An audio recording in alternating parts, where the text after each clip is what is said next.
Hi, so we're now live. Thank you so much for joining us. Today's panel is all about the lives of neurodivergent people who are affected by privilege, or most importantly, we will be discussing a lack of privilege.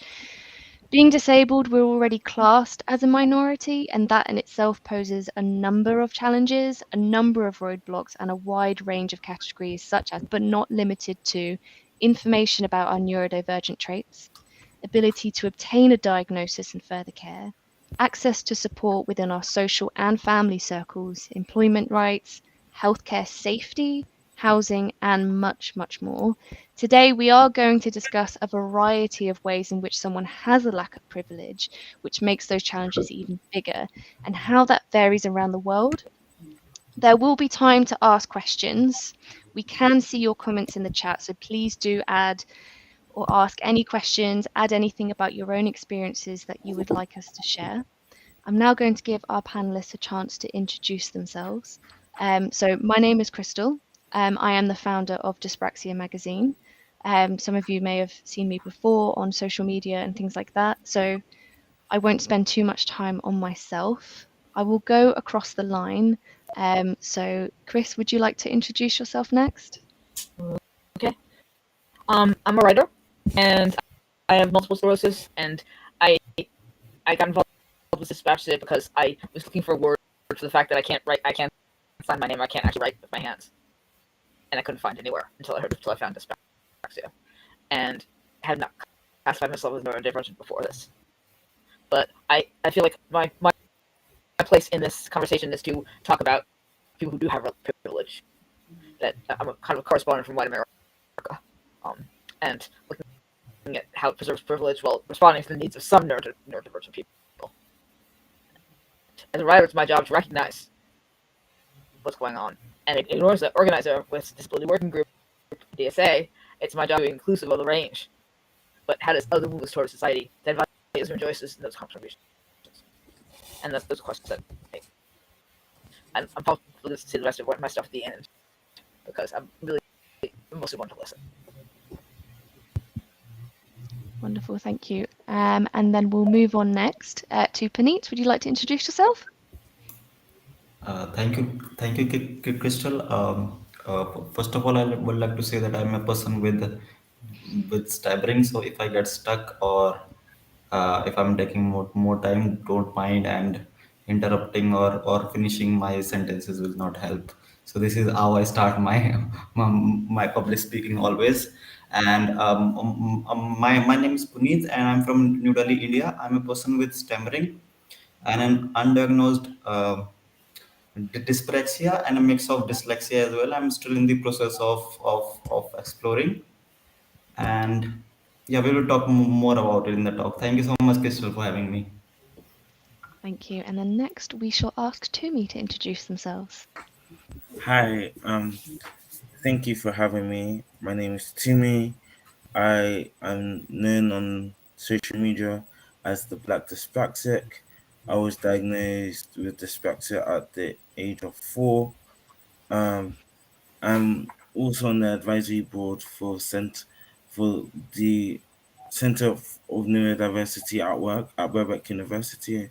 I'm also on the co-production board of Neurodiversity in Business as well.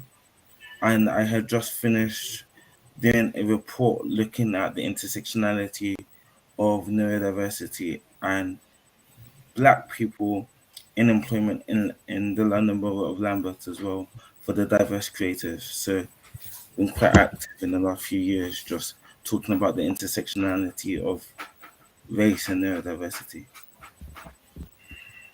Wonderful, thank you. And last but most certainly not least, Alex, would you like to introduce yourself? Hi, I'm Alex. I'm from London but living in Sheffield at the moment. I'm an anthropology graduate that's currently finishing up my master's in occupational therapy. I'm dyslexic, dyspraxic and autistic, all of which were diagnosed post-16. I'm passionate about discussing neurodiversity, and it's one of my goals in my career to contribute towards less ableism within the healthcare industry and use my lived experience to inform my practice. And I hope to do this by working with other neurodivergent people in neuroaffirming practice. I mostly am on Twitter, which is Alexandra the OT. Thank you. Wonderful. Thank you so much. So now that you've met all of our panel members, as I said, you can send us some questions in the chat, or if you would like to share your experiences with us, we would love to see those too. Now we're going to start with our first question. And our first question, I would like to reach out to all of our panel members. What is neurodiversity and what does it mean to be neurodivergent? Because when we think of neurodivergent, most people will automatically think ADHD and autism. Who would like to go first? Or should I pick someone? That feels mean. Okay, okay. I would like to go. So, Yeah. yeah, I will not go into the technical definition, but I will say what neurodiversity is for me. So, just a variation in human brain, and this is what makes us our species, our human species, very diverse, and that's the very essence of our existence, and it's like it's totally natural to have uh, people who are not fixed fit into these typical definitions of existence. And beside of autism and ADHD, neurodivergent uh, are conditions can be dyslexia, dyspraxia, dyscalculia, dysgraphia, bipolar disorders. So, and many others as well. I'm missing a lot of, but these are the conditions I can think right now. Wonderful. Who would like to go next? I'll pick someone. Tumi, what does neurodiversity mean to you? Yeah, so I completely agree with what's been said. It's about so I think in order to understand it fully, it's really good to understand who founded it and why did they find it and what was the definition. So neurodiversity was was a term founded in the late 90s by a sociologist called Judy Singer, and she defines neurodiversity as a subset of biodiversity. Neurodiversity was supposed to be a social movement and not a pathological description, so it wasn't a medical term. So, because neurodiversity is a subset of biodiversity, by definition, every human being is falls under the umbrella of neurodiversity. I like to describe it as long as you have a brain, you are part of that conversation. Now, when we talk about neurodivergent, we're talking about diverging from society's norms of what we call normal, which is an arbitrary term because what is normal? We're all different. But because of what society has called normal, certain people have diverged from the norms. And traditionally, we've medically termed these people with different labels, such as autism, dyslexia, dyspraxia. But um, then that goes into your different models of disability and how you deceive it. But you really then hear languages, terms such as disorders, deficits, and things like that. And neurodiversity is trying to highlight that they're not just weaknesses, but they're strengths that need to be celebrated, that we can add value. But I'm sure we're going to talk about more about that as we go on. Absolutely amazing. Thank you. I want to go to Alex next. Tell me what your view on neurodiversity and being neurodivergent is. Yeah, in terms of neurodiversity, I agree again with what everyone else has said.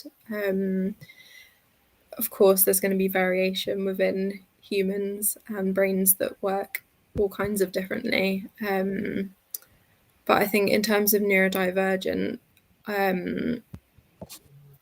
I personally don't like the kind of trope of it's a superpower because I think that kind of can take away from the challenges that we face and ableism. But of course, I agree with you, Tumi, that our strengths should be recognised and promoted as well, but also more awareness around the challenges and tackling ableism. Thank you. Very well said. Thank you. Chris, we'll go to you next. What are your thoughts? My thought about neurodivergence. I'm hearing everybody talk about the fact that the strengths that are there. I think that we're talking on how we're perceiving this from a perspective of resources, of providing support, societal support,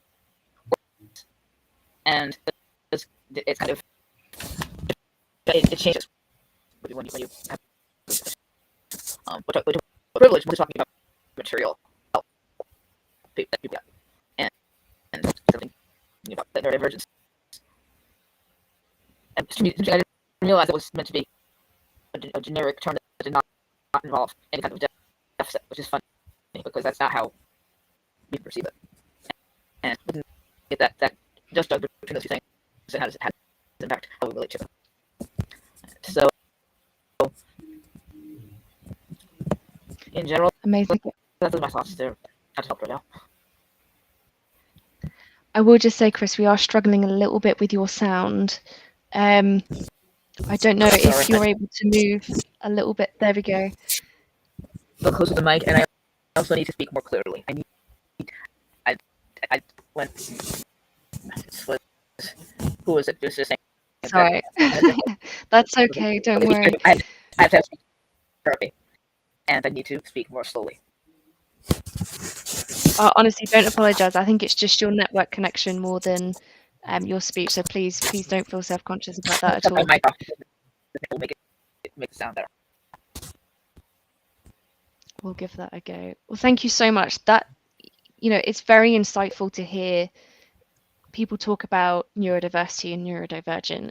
As Tumi was saying, neurodiversity is something everyone is and everyone has. We're all neurodiverse regardless of the way that our brains work. And Alex, as you were saying, the whole view around the superpower, which sometimes over explains and kind of glorifies a little bit.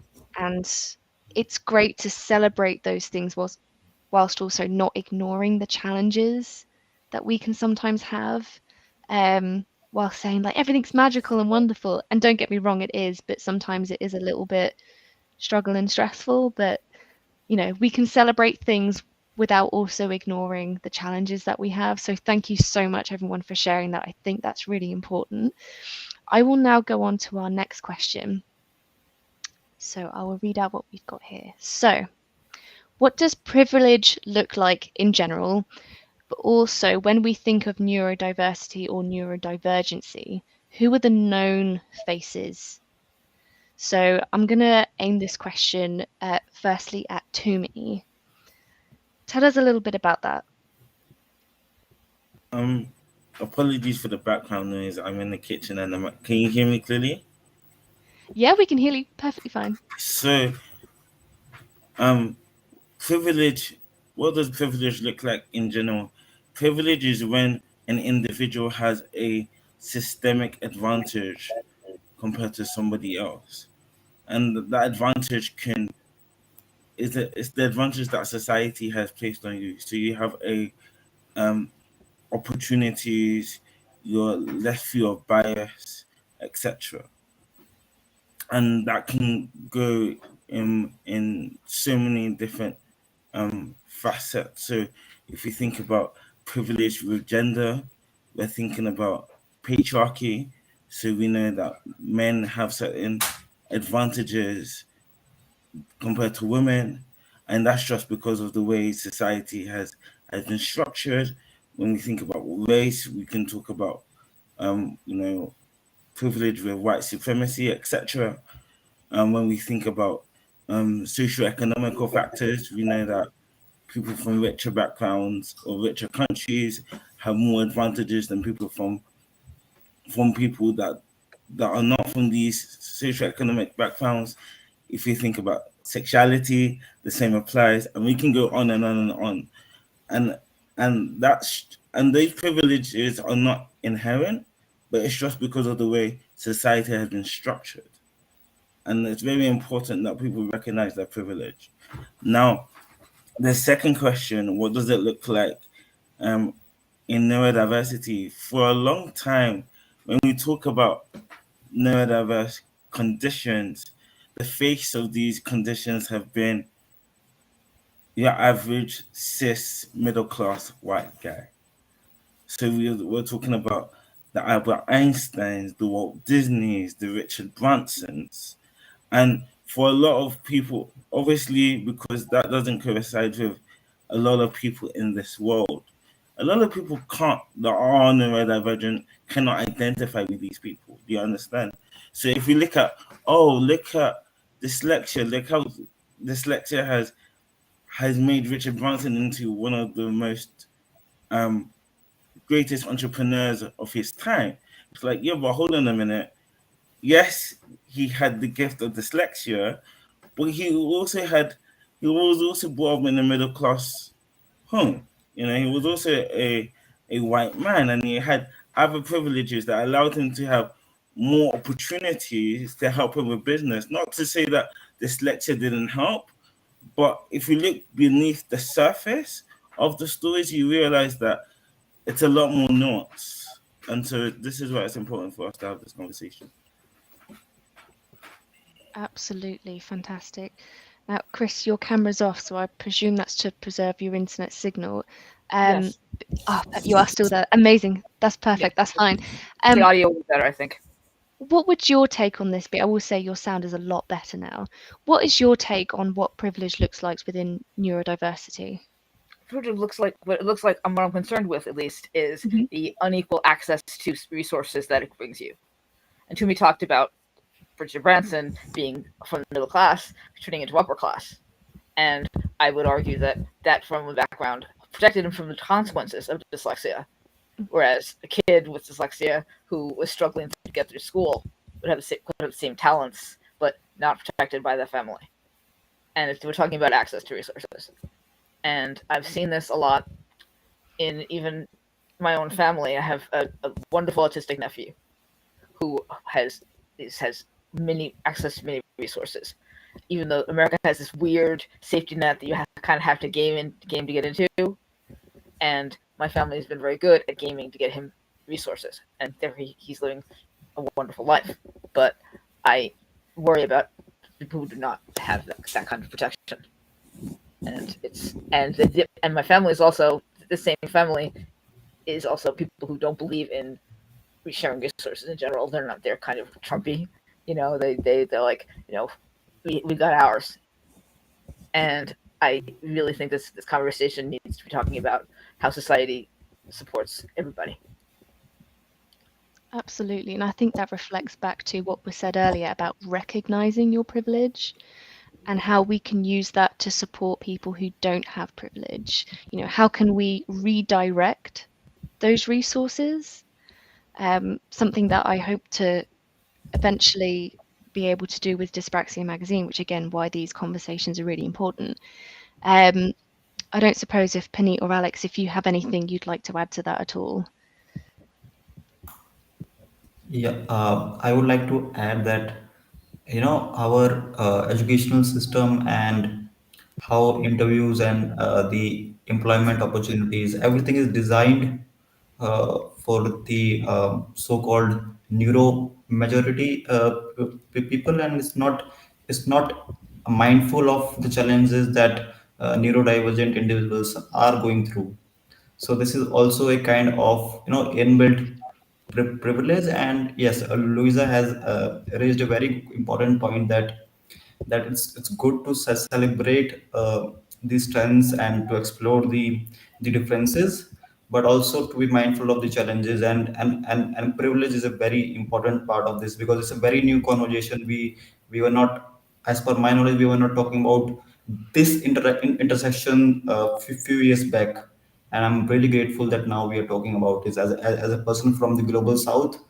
uh, Thank you so much. Wonderful. And thank you for being with us. As I said, we'll probably say this 100 times over, but this conversation is very important, which brings me on to my next question, which I will direct to yourself, Puneet. How has having a dramatically different start to life compared to the typical Western world, so that's like the UK, America, for example, how has that experience affected your access to support? So I'm in the process of diagnosis, and uh, I cannot tell that how difficult it is to get yourself diagnosed, how expensive and inaccessible this process is, and even like professionals are not that professional. They were asking me personal questions, and they were asking me that, you are doing so good in the career, why you want to be diagnosed, why you want to be known as someone with a disability, like just be like that, your life is going good. So like all of these challenges are like, we in our society, in to be honest, the Indian society is not that uh, sensitized enough to maybe my experiences are very biased. I'm just telling the one part of my lived experiences, and it's a big country, but I think it's a privilege to be diagnosed in India, and I think that, I have got best of the education. I know people who are there in this sector, and still I'm facing that much of challenges, and I cannot imagine if you are someone from even a marginalized society, how they are managing to get through, because the society, the design, the structure, everything will yell at you, will shout at you, and say that there is something wrong inside you, that you are at fault, you are not capable enough, you are not enough. So it's pretty bad. Yeah. So would you say that also comes from like a bias within social norms as well, and that having a knock-on effect on those services, like you said, with um, a doctor telling you why do you want that diagnosis, and obviously that has a personal reason for everyone, but would you say the social element on that is having a huge impact? I think there are very less people who will say that, uh, who have that level of self love that I have achieved, and uh, thank you again for the movement that is going in UK, because UK is spearheading that movement, and I am in touch with a lot of organizations that actually has helped me with all these social media posts, with all these, people like who just make me love myself, that there is nothing inherently wrong inside me, like I'm fine. It's just a difference. So I think that is there, and social and religious reasons are there, because in Hinduism and in Buddhist belief, we say that if you have done something wrong in your past life, so you are just facing the consequences of your karma in this life. So it's religious as well, and then society has that belief that okay, there is, you deserve that.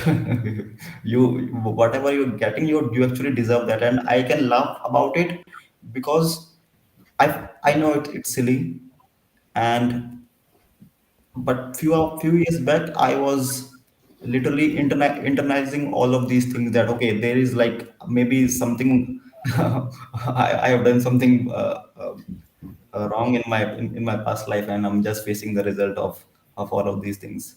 Yeah, so all of these things are at play in the background, and especially like when we talk about language as well, because languages are like, our colonial past, English is a preferred language, and as a person with dyspraxia, I find it very difficult to make sentences, and I make grammatical mistakes as well. There are some words which I cannot pronounce that well, so I may face discrimination because of that in the interviews, in these all of these things. So I think it's, again, I will say that, um, the system is like that, and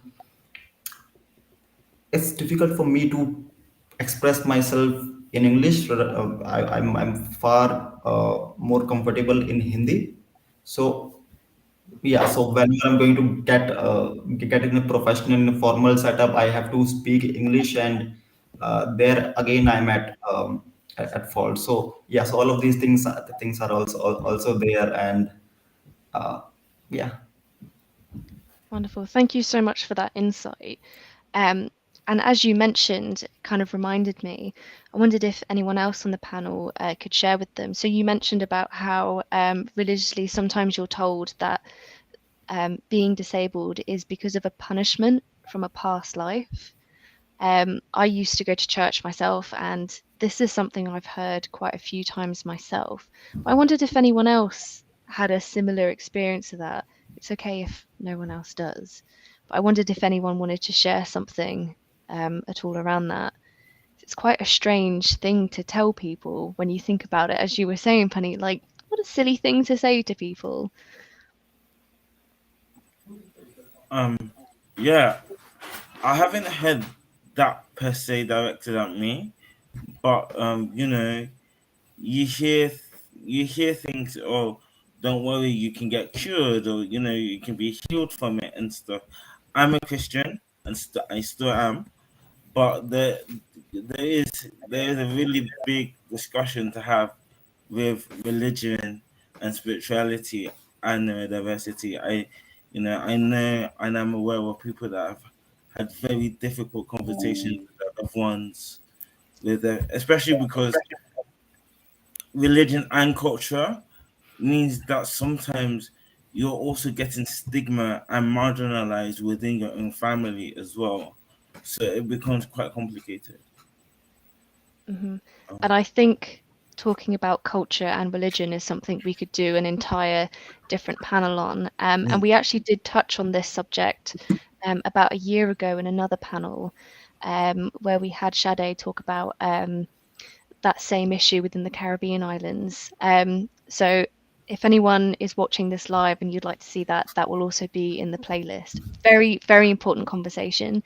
And again, we could do a whole separate stream about that. And I think it is very important because that kind of ties us into one of our next questions. So I will go on to the next one now. Having access to a diagnosis is a huge privilege, as we've kind of spoken about. But there's also a lot of gatekeeping and the intersectionality that exists within mental health systems, criminal justice systems, employment, and how that affects people. And just to clarify, when I say gatekeeping, I mean, for example, when someone says that they are self-diagnosed autistic, Tourette's, ADHD, and some people may have experienced this where they're told that their diagnosis isn't valid because it's not an official diagnosis. So when I refer to gatekeeping, that's kind of what I mean. So Tumi, you've got some experience around diagnosis and privilege and the intersectionality. Can you share some of that with us? yeah, I think this question in itself can have a can be a whole conversation. I think just for the viewers, it's important just to define intersectionality. So intersectionality is the idea that an individual is identified by multiple social characteristics such as race, disability, gender, etc. And each individual, these characteristics intersect intersect and that means that you have your own unique set of privileges and discrimination, etc. Do you understand? And so in terms of um it's really important that when we think about um intersectionality and we think about neurodiversity and everything that you mentioned in terms of the criminal justice system, mental health system, etc., we have to understand how these things intersect. So, for example, with the criminal justice system, it's a known fact that people who are neurodivergent are more likely to be in prisons but it's also known that if you're a black man, you're more likely to be stopped and searched by your white counterparts, for example. Now, having those two facts and awareness of those two facts means that actually, how are we dealing with people in is there a way that we can come up with intersectional solutions to deal with those two facts to, you know, reduce how, if we were able to, you know, create better solutions, better diagnosis as well, and also reduce bias for that specific community, we may be able to create more sustainable intersectional solutions. And that's just one example. We are also aware that people who are from a lower socioeconomic status are less likely to use mental health services. Also, if you're neurodivergent, you're more likely to use mental health services. And therefore, if we have an intersectional approach, we can actually increase awareness and increase support for that demographic. So intersectionality allows us to target our approaches and policies and our solutions to actually address a lot of situations in society. I can talk about the same for employment. You know that the gender wage gap exists. We also understand that women are less likely to be diagnosed with neurodivergence. You know, how do those two things intersect? And those types of acknowledgement on a policy level, on a leadership level, allows for a more richer conversation about solutions. Amazing. And how would you say an early diagnosis can benefit those intersectionalities?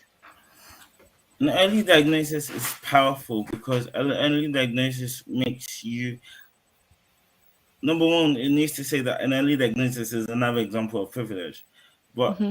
an early diagnosis means that from an early age, you're aware of, okay, this is how my brain works. It allows you to think of solutions. You're more likely to be more confident with who you are and play to your strengths rather than your weaknesses.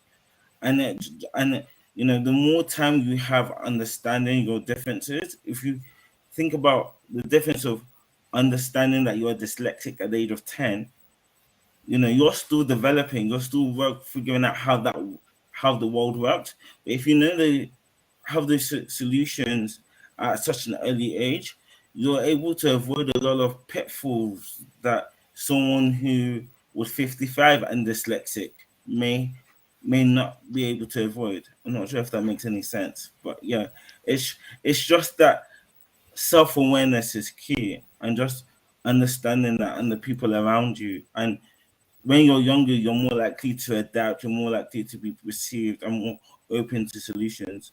And on the point of early diagnosis, just wanted to say that I think sometimes when I think about the neurodiversity space, especially in the UK, there's so much attention nowadays on employment and business and jobs and stuff like that, which is fantastic. But we need to remember that early diagnosis in the educational system is key because it allows you to build up those skills as a neurodivergent person at an earlier earlier time. You're more likely to do better in education, less likely to have issues with mental health, etc. So yeah. Amazing. Very well said. Alex, I know you've got some experience within education and, benefits of early diagnosis. What's your take on this question? Yeah, in terms of gatekeeping, I think I would agree again with everything you said, but I also think there's, in terms of the online community, I myself have found the neurodivergent online community to be a massive source of help and support for me. And unfortunately, a lot of that community as well will be gatekeeping, and that's keeping so many people from even accessing that support, which is a lot easier to access than like healthcare support. And also there's just a little thing I was thinking of then about there's kind of an element of gatekeeping sometimes by parents, not wanting to get their child diagnosed or not telling them because they think they're protecting them, when in actuality they're causing them more problems because, as Tumi was saying, having an early diagnosis really is the difference between surviving the education system and thriving. Gaining a diagnosis obviously can take a very long time, especially as an adult, and if you can't afford to do it privately, it can be a very, very long time, especially now there's huge wait lists. So just gaining one at an early age is a massive privilege, and the fact that some parents are keeping that from their children and not giving their children the opportunity to gain those skills at an earlier age, and also being able to understand themselves and their identity and form those support systems, perhaps with other neurodivergent children, is not good at all. I was diagnosed with all of my things as an adult, most of which I sought out myself after self-diagnosis. And I know that a lot of the struggles that I had in the education system could have been prevented or at least lessened by simple adjustments that I could have accessed had I got early diagnosis. And I think mine and many people's mental health would have been improved if they'd known they're neurodivergent as a child, because often people feel weird, like an alien, like they don't fit in. Why is everything harder for me? So instead of gaining the support, you often beating yourself up and also having mental health problems later in life. Lovely. I've just popped in a little surprise question there, which you've probably seen just pop up on the screen. And I just want to extend on this a little bit. Why should we encourage parents to help their child get an early diagnosis? And that is exactly what you've said, Alex. And I'm sure everyone watching this and panel members probably feel the same, where when you're younger and you don't have a diagnosis, parents will often, they think they're doing the right thing, and they genuinely believe that, and I genuinely believe that they believe that as well. They want to do the best thing for their child, and a lot of the times when I speak to parents, and being part of Dyspraxia Magazine and on many panel members, I have spoken to a lot of parents, and sometimes I have to really kind of take a deep breath and hold my tongue, because I know that they mean well, and it could go any way, but I will often be told that they don't want their child to have a diagnosis because they don't want to give them a label. Yep. They don't want them to miss out on opportunities, and they don't want a whole number of things. They don't want them to see themselves as different and this, that, and the other. But I feel bad for saying this, but I think I speak for everyone when I say having one label is far better than the 10, 15, 20 labels that the other children on the playground give us. And they give us every label under the sun. We end up with less opportunities instead of more. And also, when they say they don't want their child to think of themselves differently, it doesn't matter what you do, that child will know that they are different. And it's really sad when they grow up hearing themselves be called lazy, slow, inconsiderate, and I'm sorry if these words are triggering, so I'll leave that there. But those words mean something, and if you go in your entire childhood not having a diagnosis, that can massively impact your mental health, which again is where Tumi was discussing about how neurodivergent people then end up risk things like prison and things like that. But is there anything else that anyone would like to add to this question about why we should encourage parents to have that diagnosis as early as they recognize it, instead of trying to do what they think is the right thing and hold that back?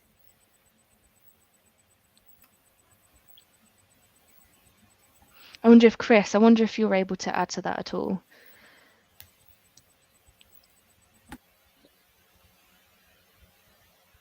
also noticing people from the audience are raising things we need to highlight.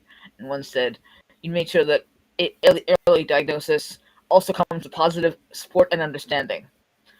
I got taught by dyslexia was positive and dyspraxia wasn't. The difference was stark. So looking at that, making sure that they have an interest in getting a diagnosis and making sure that the supports are there and understand that there's access to resources and they can be proud of it." Absolutely. And I will just address a few other comments that we've got. So this question here, not question, answer. So I was diagnosed when I was very young. It was picked up when I wasn't walking and talking, but my parents never really spoke to me until high school, but they have supported me. And just to continue that comment, but I remember the talk my mum gave me about what dyspraxia is. And that's by Eleanor. Thank you for sending that in. There is one other question that I wanted to highlight. Again, sorry, it's not a question, it's more of a statement. And that's when we were talking about the cost of a diagnosis, which again is another huge privilege. And it's a privilege that so many people can't afford. So Nathan has mentioned, I got a diagnosis this year and it cost me over £500, and I managed to get my uni to pay for it. Otherwise, it wouldn't have been able to get the evidence. And that's another thing as well. So the ability to afford £500 is a privilege. The ability to go to university as well is a huge privilege. But I just want to say congratulations, Nathan, on being able to get your diagnosis. And obviously to everyone else who was able to get their diagnosis, if you haven't been able to get your diagnosis yet, I just want to say you are perfectly valid in this space. In all these spaces that we have here, and that's what we're trying to kind of bring about. We don't want gatekeeping. As Alex said, sometimes our communities can also sometimes be our downfall. We want to go there for support because we haven't got support socially from our families, from our healthcare. So we go there, and sometimes it's not as welcoming as we'd like it to be, but they do exist. Again, Dyspraxia Magazine works alongside a few communities, and those are our main priorities, which is self-diagnosis is valid. So if you find yourself in a community that you don't feel overly comfortable in because of that issue, I just want you to know that there are some of those spaces. Okay, so I'll take us on to our next question. If I just need to remember which was our last one. Oh, here we go. Question number 5. Now, obviously, when we're talking about privilege, we can't not talk about gender and sexuality. How would you describe the issues that we face around these topics? Alex, I'll let you go first with this one. Okay. I mean, there's so much that could be said as of all the other questions, but I'd say the diagnostic criteria for one, definitely, especially around autism being based on male presentations. And that can mean that it's incredibly hard for women and other gender minorities to gain diagnosis. And we know that women are significantly underdiagnosed and tend to be diagnosed later in life when they pursue it themselves, which is exactly what I did.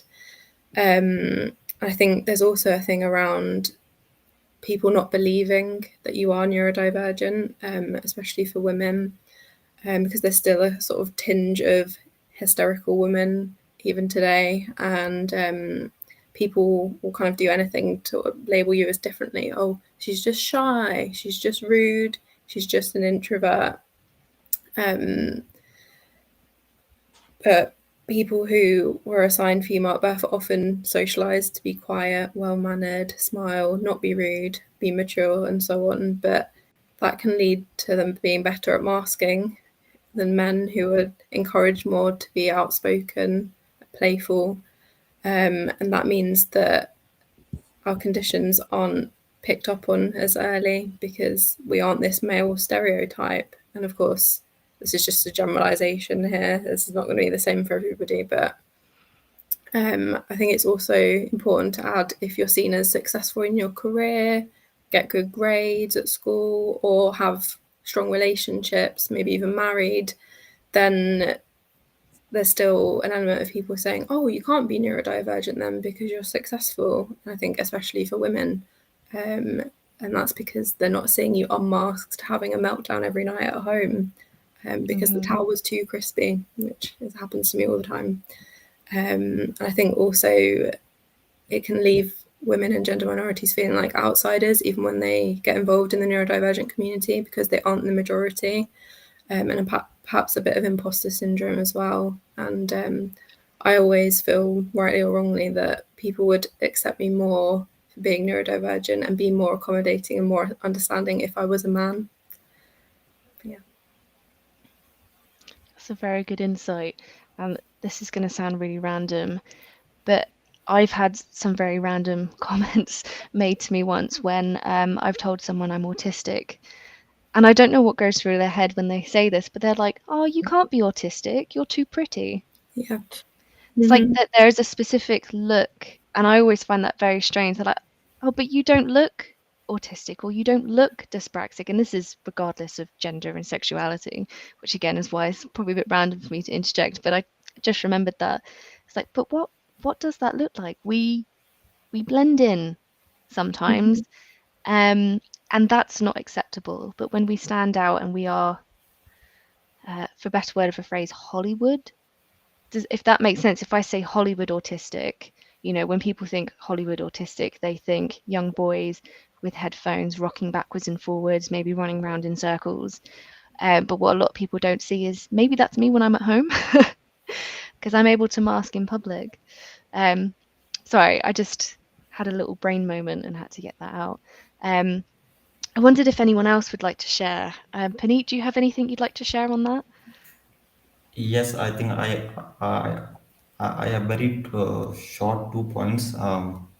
So I run an organization for people with disabilities in the slums of Delhi, and it's a very interesting intersections because uh, you have poverty, and then the young girls, they are going through changes in their body, and they are not confident about it.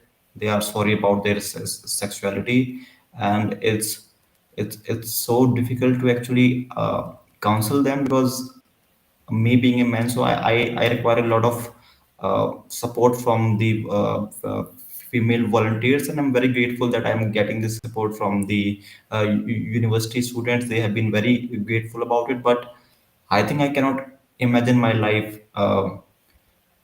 being a girl or non-binary, and then having poverty and disability at the same time. It's a deadly combination, I must say, because you know it's a very interesting thing that when I was reading English literature, and in Victorian era literature, they were equating same sex and intimacy with disability, that something that is a physical or mental impediment, and other thing is socially forbidden. So they were equating these two intersections, that you two are the outsiders, you are not allowed to be in the mainstream society. And it's a very interesting thing to look at back like in on 200 years or so, and now still the society is pretty much like that. It's not, we have not made far progress in this regard. That's great. Thank you for sharing that. Before we move on to the next question, would anyone else like to add anything to that? No, we're happy to move on. Chris, yeah, I sure. would. As a lesbian, I need to plant my flag a little bit, and the sense of lesbians and all divergent gender orientations. The conviction that you're at bottom rotten is what you have to fight from the get go, and the sense that we all have to is neurodivergent. And they're talking about did I do something wrong in the past life? Did my religion? It all comes down to I am at bottom a terrible person, and we all have. And in general, what we want to do is fight for all of us to not be in that position and have access to the resources we need. That's all. Absolutely. Thank you for sharing that. Okay, question number 6. So this is our last semi-scripted question. So again, if you have any questions you'd like to ask us in the chat, otherwise we'll do some final discussions before we end it there today.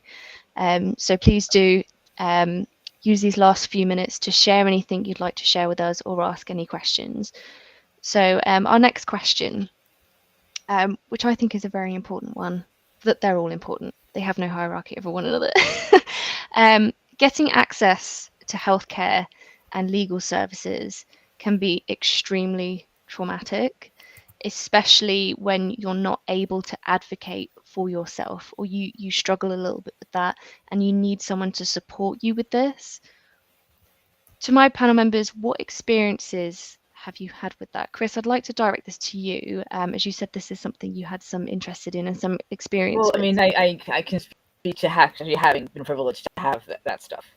Okay. That right now I am living in an unjust world with a safety net that shit suck. I'm very lucky that I have obtained Social Security disability, and also I am married to a computer person, who means I have access to private health insurance, which again I would not have if I was just depending on Medicare.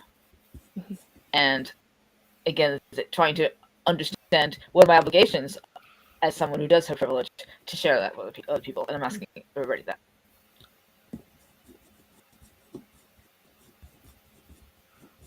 Wonderful, thank you. Would anyone else like to add to that at all?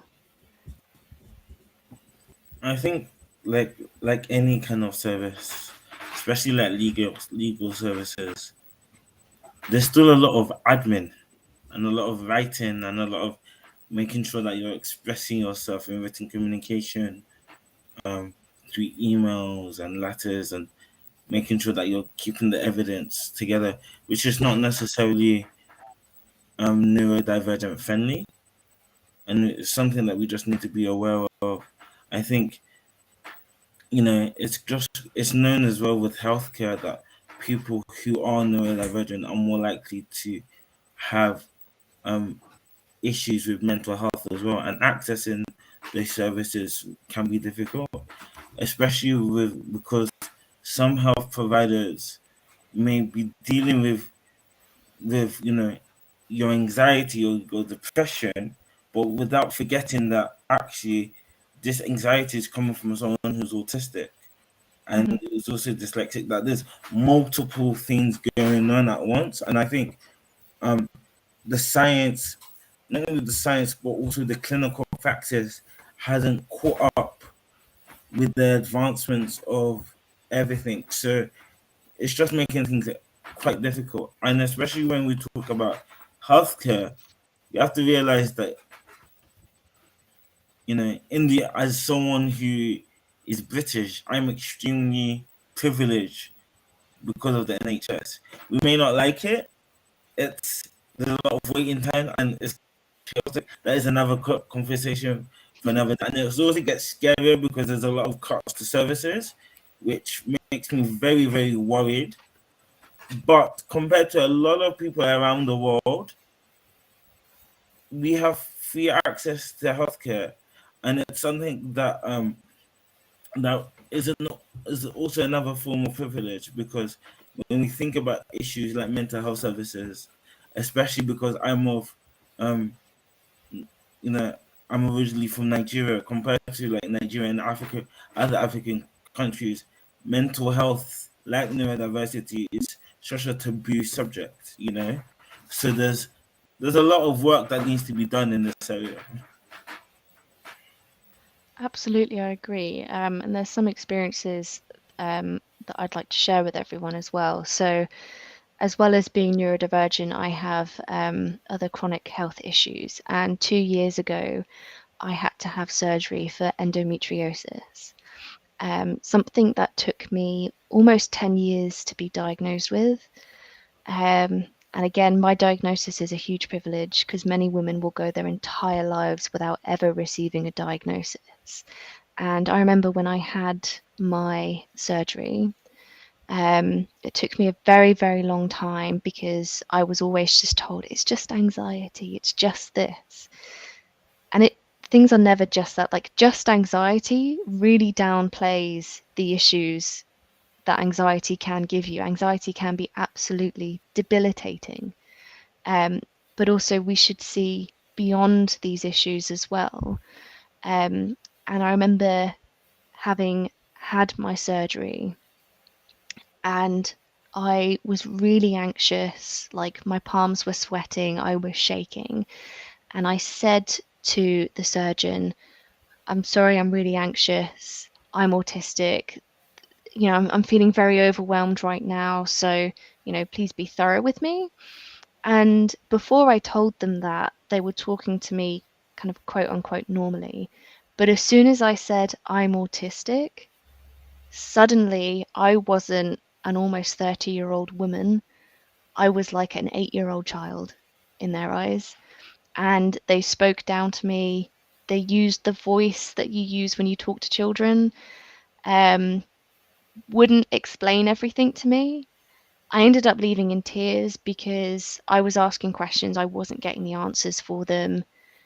They weren't honest with me about what happened in my procedure. They hid a diagnosis from me. I didn't know that I also had polycystic ovarian syndrome, but they discovered that during the operation. I only found out a year later. So, you know, sometimes these things affect you in the medical field. And again, I have huge privilege that in the UK we have the NHS. As Tumi said, sometimes we're not its biggest fan, but it's still a service that many other countries don't have. But also sometimes when we do have access to the NHS, sometimes we will go private. And I did once have the opportunity to go private, and I had an entire hour with a GP as opposed to a 15-minute slot. I wasn't spoken over. I wasn't talked down to. I had time to sit and breathe and have a little cry if I needed to. I was actually an hour late to my appointment, but that wasn't a problem. There was a traffic issue. But again, that's a huge privilege that so many people don't have. So aside from that, on like a health issue, I also had a legal issue once, which for legal reasons, I'm not allowed to talk about in full detail, because disabled people are often given, I can't remember the name of it, but you're not allowed to talk about it. You're told you're not allowed to talk about the issue, and there are often statistics around employment and tribunals. And I remember seeing a statistic, and there was like a 70% increase and an overall like 180% increase in disability tribunals. But that only includes people who were allowed to be part of that statistic. So I myself wouldn't be allowed to be part of that statistic because legally I wasn't allowed to talk about it. And I was discriminated against because of my disability. Again, I'm very tight on what I can say to that. But because I'm disabled, I was targeted by a company, and they just assumed that because I'm autistic, I wouldn't understand and realize that I was being discriminated against. And quite often when you go through the legal system, it's very big and scary, and they hope and assume that most people will drop the legal case, or in many cases like mine, to stop it from going to court, which can sometimes take years. You're given a non-disclosure agreement, which is when you can't talk about it, but it kind of ends the situation there and then. And again, it's completely inaccessible to disabled people because, as Tumi was saying, there is so much admin, there is so much paperwork, and it's just not accessible at all. And I come from an extremely privileged situation in both of those senses, in terms of medical and in the legal sense. And so, you know, when we think about people who don't have that privilege, we need to think about the resources that we do have. So I take my experiences and I try and share that with as many people as possible. So if anyone comes to me privately and says, hey, I know you experienced this legal situation, I have some questions, I'm like, I will give you all the answers. And I think, again, that comes from recognizing our privilege and sharing that as much as possible. I come from a privileged place. I am a white person from the UK. I have access to a number of systems, to a number of resources. How can I share that? I wondered if anyone else would like to share any experiences that they had kind of within those systems. Yes, Yeah. uh, Crystal, I would like to add upon that your experience and Hmm. what Nathan and Ashley are talking about. Because when we, the neurodivergent individuals, seek mental health support or seek any healthcare for that matter, it becomes a very complicated scenario because of lack of exposure. And I must say, in India's regard, what I have noticed that the previous generation has been ableist, homophobic, casteist, classist on these regard. New generation, I'm finding it they are very sensitized, and I have great hopes towards them. But I think it's a global problem. It's one thing where global south and global north is united. I don't want it to say like that, but yeah, it is tragic, and it is pretty much similar everywhere. Of course, the Europe and North America will have better access to healthcare, but I think the professionals are pretty much discriminatory in this regard, and they have their own personal what we call it unconscious bias. Absolutely, they definitely have that unconscious bias. Um, I could talk about that for days in terms of the medical field, but no, I absolutely agree. Right, I'm just going to remove this question from the screen, but feel free to interject if anyone else would like to add to that. I'm just going to look at the chat here. So I hope you don't mind. So Nathan has put, the struggle is real. I'm trying to convince my doctor that I have depression, despite having previously been diagnosed for another GP. So this comment was actually in response to, I hope I've given everyone enough time to read that. In response to, oh, double clicking, this comment here, which was made by Ashley. I've been told that whilst I show symptoms of serious mental health condition, I may never get a diagnosis because I'm autistic, because there's very little research into the overlap. And that poses another set of issues. And again, you know, access to mental health across the world is extremely dire. Everyone, I don't think that there's any country, I mean, there may be the odd country here and there, but I've never heard of them that have like instant access to amazing mental health services. But being neurodivergent in itself is a huge roadblock. As Ashley said, there's so little research into the overlap.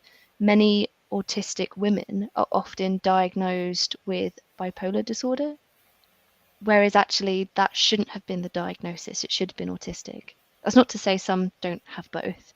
But because there's overlaps and there's that prejudice, a lot of doctors are very reluctant to give an autism diagnosis. As Puneet said, they've got their own kind of agenda and that social construct. So thank you so much for sharing that with us. I'm just going through the comments now to see if there's anything else here. And Ashley said, and that's before I try and get any other relevant help.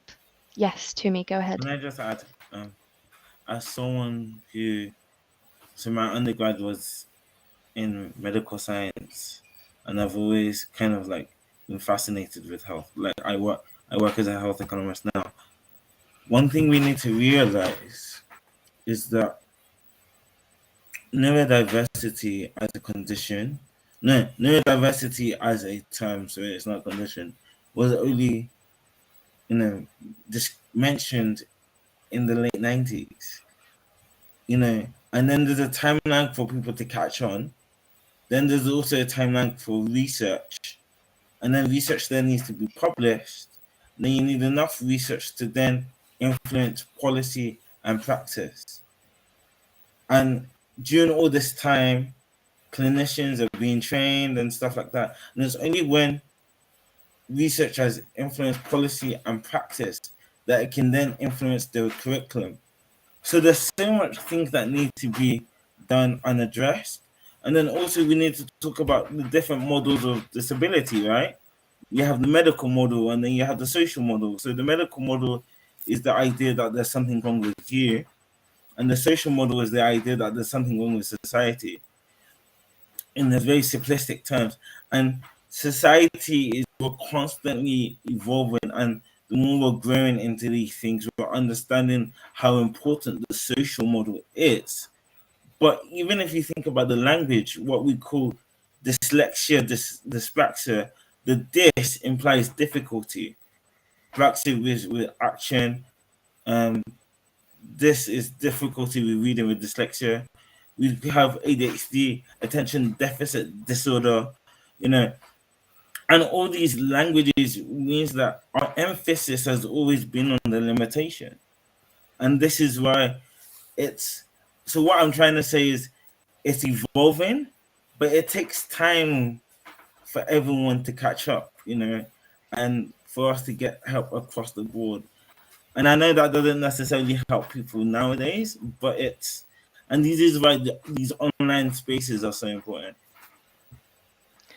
Absolutely, and I think that covers something that's very important to me is quite often when organisations such as Dyspraxia Magazine, Dyspraxia Foundation, research panels, the universities that are doing research, is there is only so much an organisation can do at one time. As we've discussed today, there is a huge, wide range of issues around this entire subject, and there is no one fixes all. There is no one solution to fix all of them. And so when it comes to things like research and campaigns and things like that, I think it's good to remind ourselves that if one campaign focuses on one specific thing, that does not mean that all the other issues aren't important to those people, because we can only do things one step at a time. Now, if we can cover several different categories at once, then that is fantastic, and everyone, I'd like to think, would do their best to do that.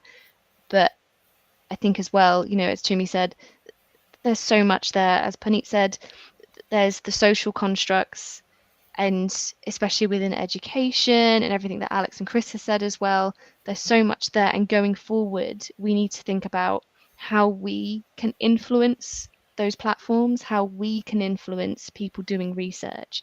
And it is about using our voices, and that can be very scary. So that's why some organizations such as Dyspraxia Magazine, Dyspraxia Foundation, the idea of those is to take those voices and amplify them. So if you have any ideas and discussions that you want to have, do reach out to those organizations. There's not a huge amount of dyspraxia organizations, autism organizations, and so on. And sometimes it can be a bit of a whirlwind trying to find organizations that actually support the people that it says it's supporting. That in itself is a bit of a minefield. But if you ever find yourself confused or things like that, these forums, communities are a good place to ask those questions. But also remember, as we said, language changes. So if someone's using a type of language, please be mindful of where they may have seen that language. Where in their journey are they of discovery? Help them discover the new languages, discover the new research, and try and keep as up to date as possible.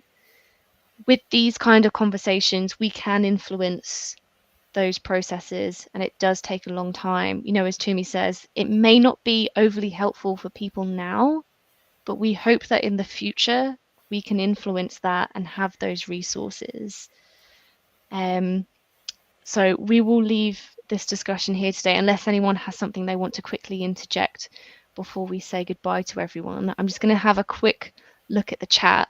I can't do both at the same time, so I'm just going to do that now. So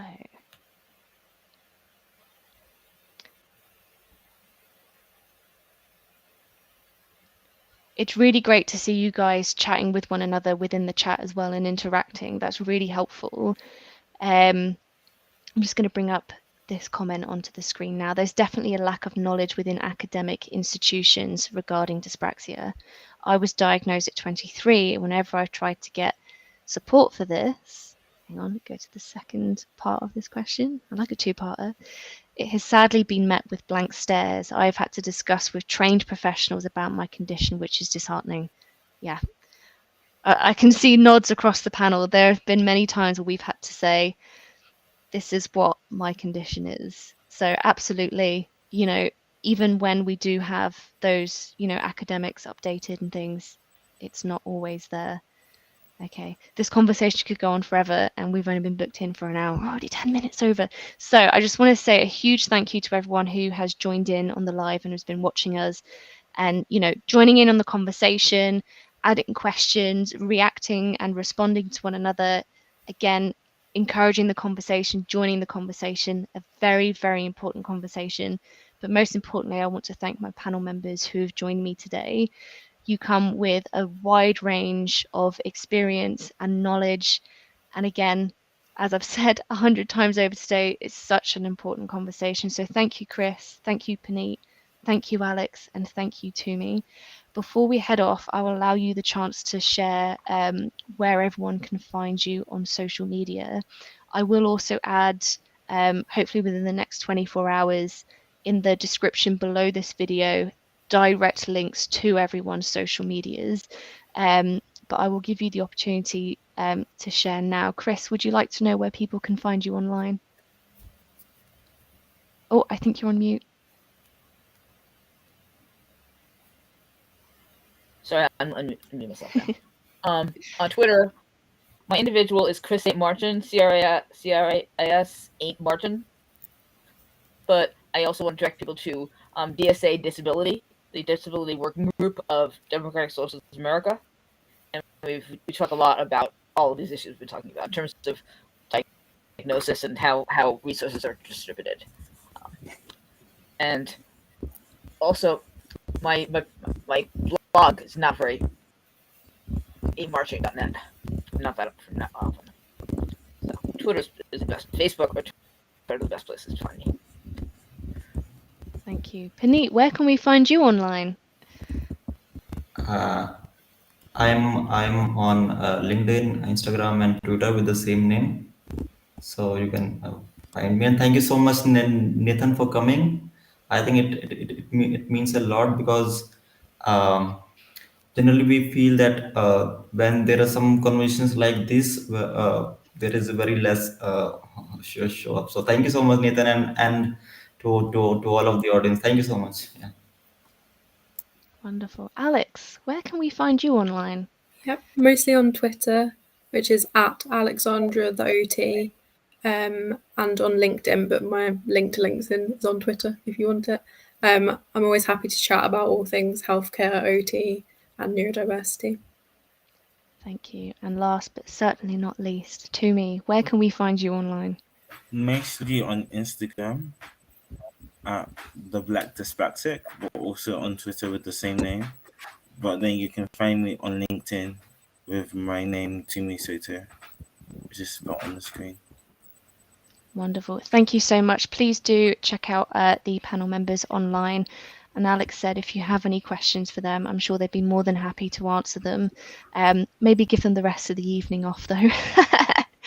But again, thank you so much, everyone, for joining us today.